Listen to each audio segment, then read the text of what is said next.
All right, the year is over, which means there's only one thing to do, and that is do the top 10 best and worst anime of the year videos. Why? Well, I should tell you all a little story. So, for both the fall and winter seasons respectively, I was a little late to the party, so I elected to decide my seasonals based on what the people had to say.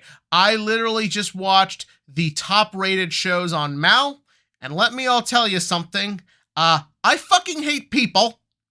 Yes, there were some truly horrendous stinkers that are being looked at as the best shows of the year, and that's why I'm here to spread y'all the truth. So yeah, without further ado, let's get started. Starting off the list, once again, we have Mobile Suit Gundam The Witch from Mercury second half. Why? Because while there is still a lot to like about this show, they still forgot to make it about the witch from Mercury. Soletta has barely any impact on the story that's named after her. Instead, we get a show about just all these other random characters, none of whom I overtly give a shit about, in a plot that just goes in 8 different directions, coming together for just a convoluted, unfollowable mess. Look, I wanted to like this, and I'm glad it's popular because it means we'll get more attempts at more female-driven sci-fi, but I'm sorry, enough time has passed, and I'm just gonna say it, this show's not good. So I'm gonna be honest with y'all, for number 9, I really didn't want to put Rising of the Shield Hero Season 3 here. It actually starts out a lot stronger than the other two. Yeah, who would have thought making your show about saving slave children and giving them a new home would be entertaining compared to boring government politics. But after that arc, we start talking about the other heroes and their backstories, which you think would be interesting, except one problem. I don't care! You're 2 seasons too late to get me to care about these boring, uninteresting, bland background characters, and you didn't do anything that interesting with what you told us anyways. You could just make the show about saving children before anyone's like, well, what about the main plot? Who fucking cares about the main plot of this bland show? Oh my god, isn't Shibuya arc the greatest arc in all of shonen? I mean, like, just look at it. Once it starts, it's just fight after fight after fight. I mean, like, who needs things like an actual plot going on? Am I right? You got the setup. You don't need to, like, develop anything besides once every, like, 4 episodes. You can just have fights with characters who aren't very interesting or have had a lot of development, but hey, that one shot was cool, and who needs shit like pacing or properly escalating the battles to make them feel more momentous when you can just have every fight be so insane that after a while it just becomes fucking mind-numbing.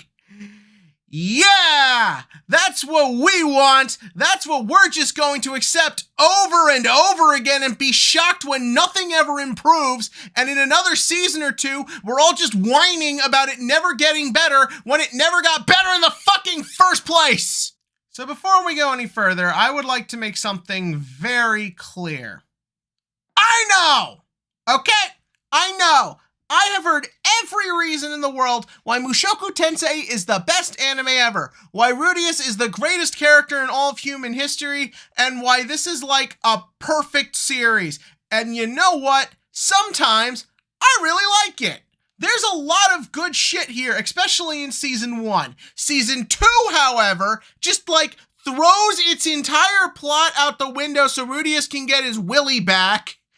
And then the rest of it is him just like being the male power fantasy, being a creepy pervert all the time and always being validated for everything he does. There is no one keeping him in check like Eris did in the last season, and it just makes him really obnoxious and unlikable, and the show just feel like the generic power fantasy that followed it. So after doing a whole video where I talked about the reasons Rent-A-Girlfriend succeeds, you probably are thinking it was not going to be on this list, right? Wrong! Rent-A-Girlfriend still succeeds at being one of the most obnoxiously unlikable mainstream popular anime out there. You have Kazuya, who is an insufferably unlikable character. You have all the girls who, whenever they have like a minute of personality, have it sucked out to make them marketable again. And you just end up having this like really soulless experience of a show that by the time it ends kind of just makes you feel dirty. Like this show is just unpleasant and makes me just feel kind of miserable watching it. I know I talked about how it actually had a pretty fulfilling storyline as a whole, but it was still really dragged out, especially at the end. And knowing that it's going to continue and it's just going to keep spinning its wheels makes the whole experience just not feel worth it. So for number 5, we have camp cooking in another world with my absurd skill. What is this? I'm not even joking. I have no memory of watching this.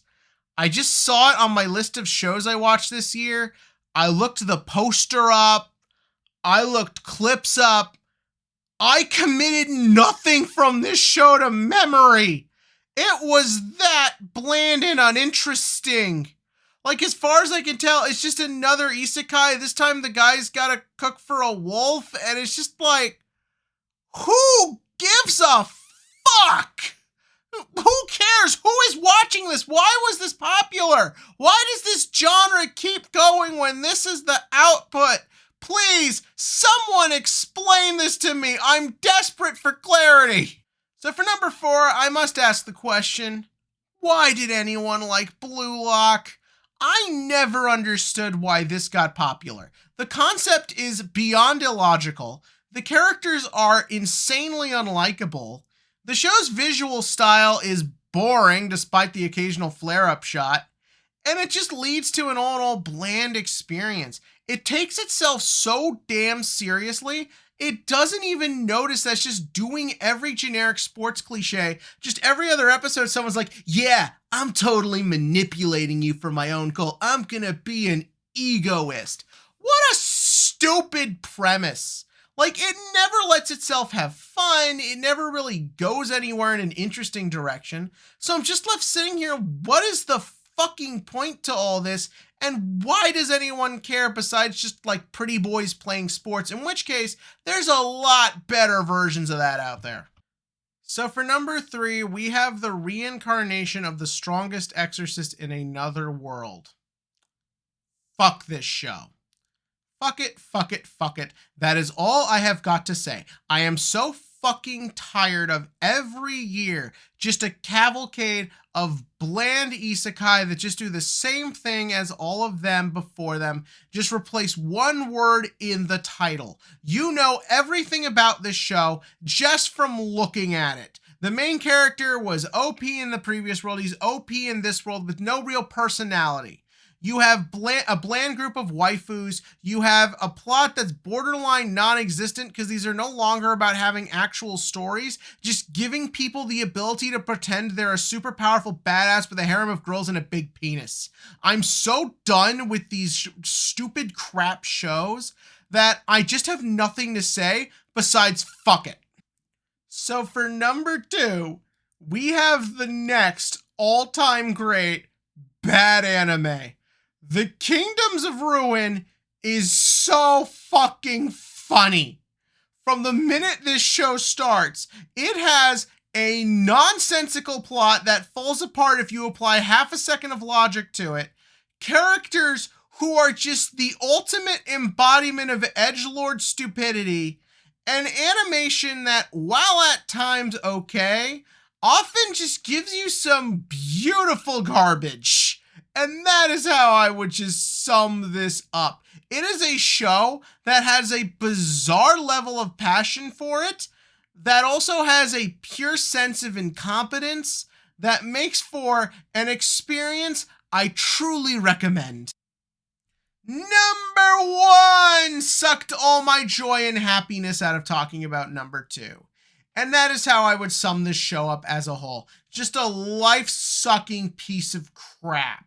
Many of you are going to say, really, this one is the worst? And yeah, the last couple shows are probably actually worse. But if I'm being honest, nothing embodied everything I hate about modern anime more this year than Konosuba Megumin spinoff. Yeah, I'm not learning the actual name.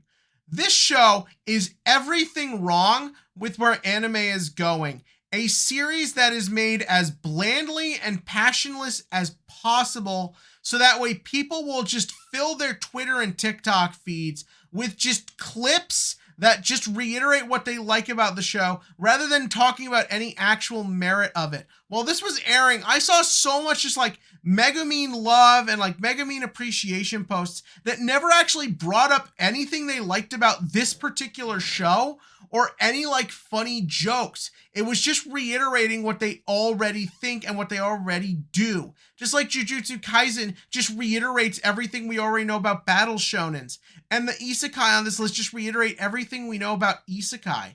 This series literally just exists to make you just keep swooning over one character and just supporting it forever. And you know what? I just really hated it. And I liked the first 2 seasons of Konosuba. I never saw the movie, but I enjoyed it. But this show just leaves such a bad taste in my mouth. I don't want to watch season 3. I don't want anything else to do with this show after this. It is just pure garbage, and I know it's not going to get better. But yeah, that was my list. I know a lot of popular stuff was on here, but like I just kind of just said, these were shows that just made me feel empty and just felt soulless. But what did you think? In the comment section below, give me your thoughts on this list. What were your worst anime of the year? And tune in next time where we will, of course, be talking about the best of list.